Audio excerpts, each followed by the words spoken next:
The family wishes to proceed with organ donation because the patient has no meaningful chance of recovery. Heart-wrenching to do either the method of declaring someone dead. These are often young patients who have had some tragedy. It is never a pleasurable thing or a good thing. Every time I go through it, it's heart-wrenching, especially the DCD. You're sitting there in the room, the family's there, and you're just waiting for this patient to pass. Oftentimes, again, a young patient. In California, you are listed as an organ donor, that you can become an organ donor if you have it on your license. That actually will supersede families' wishes. Ethics gets involved, the legal teams always get involved. Yeah. We would never do this on someone who had a meaningful shot at getting up and walking out of there. So today we have a new thing we're trying to do with the Doctor's Lounge, where we're doing a short segment discussing a topic, not in depth because that would take too long, but getting us some important highlights of an issue. And today's topic, we have the Dr. Digiorgio to discuss this as well. So always happy to see him. Likewise. And we're going to talk about something that's been in the news a lot, organ transplant. And just to get the basics of, organ transplant is a big topic. We could spend, probably 3 hours talking about all the different things that relate to organ transplant, the ethics of it and whatnot. But I thought, Dr. Digiorgio is a academic neurosurgeon at UCSF. A lot of organ donation happens in the setting of severe, traumatic, catastrophic brain injury. So he's the perfect person to kind of give us the rundown of what exactly happens. What is that process? Because there's a ton of confusion about that process. So can you just give us a sense of you of course take care of a lot of, you're a trauma and neurosurgeon, so you end up taking care of a lot of catastrophic brain injuries. Can you go through the process of how somebody coming in with a catastrophic brain injury ends up, maybe being an organ donor? Yeah, there's really two routes, and it's never fun when a patient ends up going down that route. I've probably declared more people brain dead than I would care to admit. So what happens is one of two ways that you can become an organ donor, assuming, of course, that you are listed as an organ donor on your driver's license or what have you. One is if you do proceed to brain death, and that involves having an injury that is consistent with brain death, so usually a severe traumatic brain injury or an anoxic brain injury, where the brain is starved of oxygen to the point where essentially all brain activity is absent. And we do a series of tests where we test sort of the most basic brainstem reflexes, the things that really keep us alive. And we can confirm that with a blood flow test where we show that there is, in fact, no blood flow to the brain. Some states require that. Some states do not. California does not, but sometimes we will do it anyway. And then once we've confirmed that there is no more brain activity, no brain stem activity, two doctors confirm it.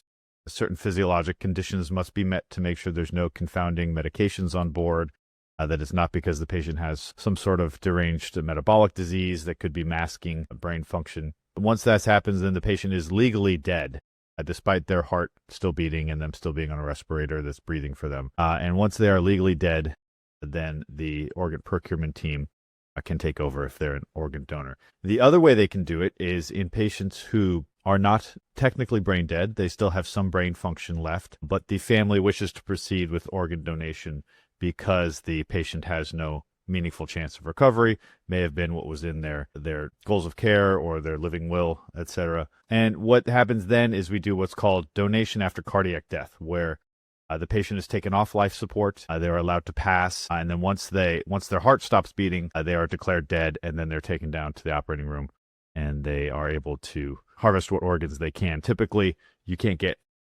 quite as many from the donation after cardiac death as you can from a patient who is technically brain dead, because once the heart stops beating, blood flow and oxygenation stops going to the organs and they start dying off. So those are the two ways, at least in California, that you can become an organ donor.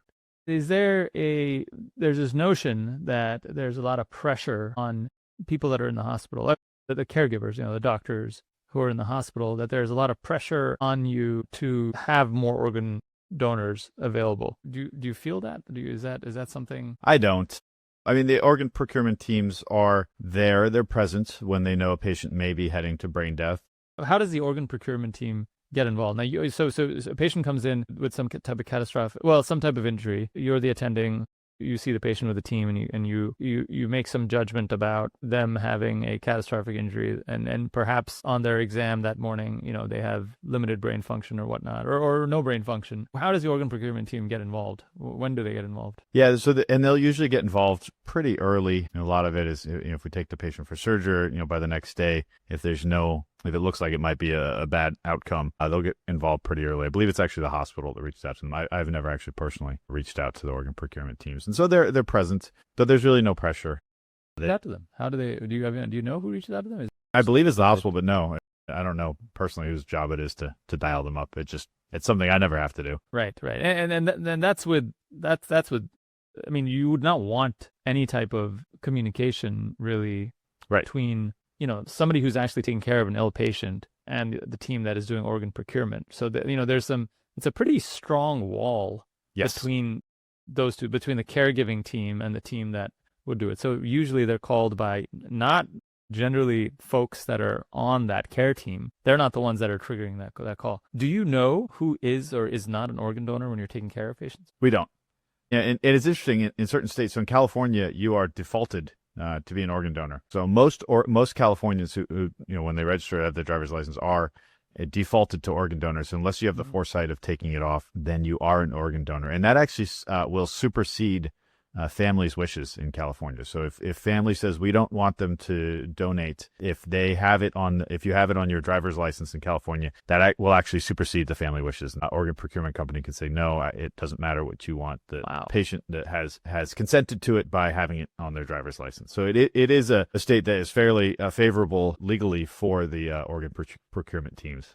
Wow, I had no idea. I mean, my understanding has always been that regardless of whatever decision was made by you, the patient, when you were, in the before times, that the patient's next of kin could trump that if they wanted. But that you're saying that's not the case in California, at least. At least in the few cases we've had where there's been any controversy, that's what we've been told. And the ethics gets involved, the legal teams always get involved, and to the point of the organ procurement team being there, they can't actually do anything to dictate care, right? So they're not telling me what to do. They actually, I don't speak to them at all when I'm taking care of the patient. As far as I know, the nurses don't speak to them, or nursing practitioners or residents. None of them are even communicating with the organ procurement team until after the patient is declared brain dead. Okay, I see. When you have brain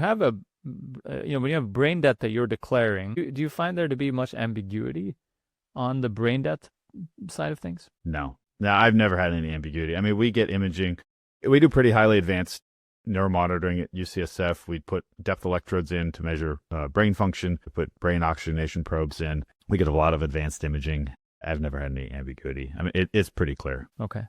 What and your thoughts about DCD, which is donation after cardiac death. Donation after cardiac death, so after circulatory arrest. Do you know, are you aware of the protocol of like, what is the protocol? So typically what will happen is that you have someone that you've declared does not have any significant meaningful recovery, but still meets some criteria for brain function. They're an organ donor, or family is deciding that we think in this particular catastrophic, terrible case, this is somebody who would want to donate organs. But they have they still have some brain function. So we're going to allow, once we've decided that, you're going to withdraw some mechanical support. Usually it's a ventilator. And then after that support is withdrawn, monitor the patient to see if they pass. And they would pass in this particular ways, not because of brain function, because you're not going to do these brain function tests at that point, but they would pass because you declare them dead the usual way that most folks are declared dead, which is listening for a heartbeat, looking at their telemetry to see if they have asystole. Those are the primary ways, I guess. Yeah. Do you know, is there UCF, do you know offhand what the UCSF protocol is in terms of how long you wait or something like that? Oh, yeah, because I have to be the one to declare them after they pass. Yeah. So it's 90 minutes. So they will take the breathing tube out and then wait 90 minutes. And if the patient does not pass by then we just go to a traditional comfort care protocol without the option of organ donation. And if they pass within the 90 minutes, then they go down. Okay, so within 90 minutes, what happens within those 90 minutes? Just walk me through what happens. Yeah, so if the cardiovascular function ceases, check for a heart rate, look at the telemetry, check for a pulse, listen with a stethoscope, and then if they have passed, declare them dead, and then they go down to the operating room. Before any skin incisions are made, I will travel with the patient to the operating room and again repeat listening for heart sounds, checking for pulse to confirm cardiovascular death. And at that point, they will in the operating room. In the operating room, yeah. So we do two tests just to confirm that the patient is in fact cardiovascularly has passed, and then the organ donation will proceed. So the New York Times, of course, describes a case. Sandeep Jauhar, who's a cardiologist actually in New York, wrote a provocative op-ed about expanding the definition of death, which raised a bunch of questions. But actually, before that, or after, I think before that, there was actually another article by the New York Times, an investigative series about troubling issues within the organ procurement process. There was a young drug overdose. Mother was told that, this is no meaningful recovery here. And apparently when the surgeon went to operate on this individual, the heart was beating. That's a nightmare. Yeah. Yeah. Right. So I wonder, and apparently it was, 100 minutes or something like that. The New York Times had that. I don't know if you had a chance to. I saw that it was published. I didn't get a chance to read the details. And again, these are largely state by state and even facility by facility guidelines. So each facility may have separate guidelines. So it can, yeah, that makes it tough when, something like that would happen. Yeah. I mean, again, this happens, thousands of times a year. Right. It's hard to understand what exactly may have happened in that case without knowing more. But I mean, geez, 90 minutes after to be declared dead twice. I mean, I guess you're listening to the stethoscope, ears. I mean, I guess you could get things wrong that way. But you have telemetry too. You have telemetry too. So I don't know. And I think it's important for people to realize the good that does come from the organ donation, obviously, and to realize that we're not there trying to get organs. I personally received zero financial benefit from it. Right. It is in no way part of my goal. It's heart-wrenching to do either method of declaring someone dead. These are often young patients who have had some tragedy, and so it is never a pleasurable thing or a good thing. Yeah. So. Well, I think it's been super instructive in terms of. I hope this has been instructive to folks. I think there's a ton of I think misconceptions from the New York Times piece. Of course, the New York Times. What can you expect? Right. I think they described like 55 troubling cases, and obviously they're soliciting. What's the denominator there? There are 55 health professionals that have been troubled. Like, what exactly does that mean? It's a troubling process. Every time I go through it, it's heart-wrenching, especially the DCD. You're sitting there in the room, the family's there, and you're just waiting for this patient to pass. Oftentimes, again, a young patient. Yeah, I mean, it's it's troubling for sure. Are almost all the DCDs involve significant brain injury? I guess that's why you're involved. Yeah. Well, I mean, on the ones I've been involved in, I'm sure there are some. For other reasons, if it's selection bias for the ones I'm involved in. Is there any role for analgesia in these patients ever? Or, I guess palliative care, but yes. Based on... Yeah. Yes. So we have our comfort care protocols that we can initiate once DCD has started. And of course, we do everything we can to make sure the patient doesn't have any sensation of air hunger or anything, just like we would in a comfort care situation. I see. Yeah, you can see what. Yeah, so I think my impression is that's where some of the troubling. Again, we forget that these are these tragic, catastrophic circumstances that you're in the setting of. You're not usually in the setting of just some. You're not taking people that are walking off the street and just putting them in your. There's something really bad has happened for you to be there attending and for you to be in this circumstance. And so I think some of the issues that some people may have is that obviously. If you're giving morphine to somebody in those, as part of comfort care, right? You're not hastening their death. I mean, something really bad has already happened, right? And the analogy I'll make, there was Brett Weinstein does this Dark Horse podcast with Heather Hing. Some pretty interesting, smart stuff they say. But man, I thought the one they did on this, take a listen to it before we do a longer episode on this, not well thought out. It clearly come from a place of not understanding what's actually happening.